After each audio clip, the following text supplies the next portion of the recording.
Le soir venu, les disciples de Jésus descendirent au bord du lac. Ils s'embarquèrent pour gagner Capharnaüm, sur l'autre rive. Déjà, il faisait nuit. Et Jésus ne les avait pas encore rejoints. Un grand vent se mit à souffler, et le lac devint houleux. Les disciples avaient ramé pendant 5000 mètres environ lorsqu'ils virent Jésus qui marchait sur la mer et se rapprochait de la barque. Alors, ils furent saisis de crainte. Mais il leur dit, « C'est moi, soyez sans crainte. » Les disciples voulaient le prendre dans la barque, mais aussitôt la barque atteignit le rivage à l'endroit où il se rendait.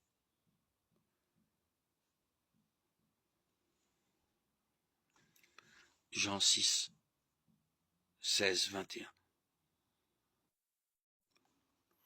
Amen, amen, je vous le dis, l'heure vient et c'est maintenant, où les morts vont entendre la voix du Fils de Dieu, et ceux qui l'auront entendu vivront. Comme le Père a la vie en lui-même, ainsi a-t-il donné au Fils d'avoir la vie en lui-même. Et il lui a donné le pouvoir de prononcer le jugement parce qu'il est le Fils de l'homme.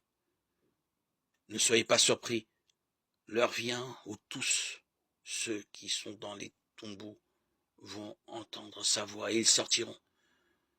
Ceux qui ont fait le bien, ressuscitant pour entrer dans la vie. Ceux qui ont fait le mal, ressuscitant pour être jugés. Moi, je ne peux rien faire de moi-même. Je rends mon jugement d'après ce que j'entends, et ce jugement est juste, parce que je ne cherche pas à faire ma propre volonté, mais la volonté de celui qui m'a envoyé. Si je me rendais témoignage à moi-même, mon témoignage ne serait pas vrai. Il y a quelqu'un d'autre qui me rend témoignage, et je sais que le témoignage qu'il me rend est vrai. Vous avez envoyé une délégation auprès de Jean-Baptiste, et il a rendu témoignage à la vérité. Moi, je n'ai pas à recevoir le témoignage d'un homme, mais je parle ainsi pour que vous soyez sauvés. Jean était la lampe qui brûle et qui éclaire, et vous avez accepté de vous réjouir un moment à sa lumière. Mais j'ai pour moi un témoignage plus grand que celui de Jean. Ce sont les œuvres que le Père m'a données à accomplir. Ces œuvres, je les fais, et elles témoignent que le Père m'a envoyé. Et le Père qui m'a envoyé, c'est lui qui m'a rendu témoignage. Vous n'avez jamais écouté sa voix, vous n'avez jamais vu sa face, et sa parole ne demeure pas en vous, puisque vous ne croyez pas en moi, l'envoyé du Père. Vous scrutez les Écritures parce que vous pensez trouver en elles la vie éternelle. Or, ce sont elles qui me rendent témoignage. Et vous ne voulez pas venir à moi pour avoir la vie. La gloire, je ne la reçois pas des hommes. D'ailleurs, je vous connais. Vous n'avez pas en vous l'amour de Dieu. Moi, je suis venu au nom de mon Père et vous ne me recevez pas. Si un autre vient en son propre nom, celui-là vous le recevrez. Comment pourriez-vous croire, vous qui recevez votre gloire les uns des autres et qui ne cherchez pas la gloire qui vient du Dieu unique?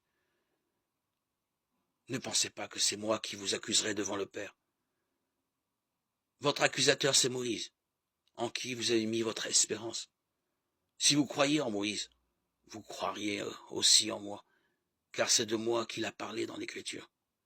Mais si vous ne croyez pas ce qu'il a écrit, comment croirez-vous ce que je dis? Jean 5,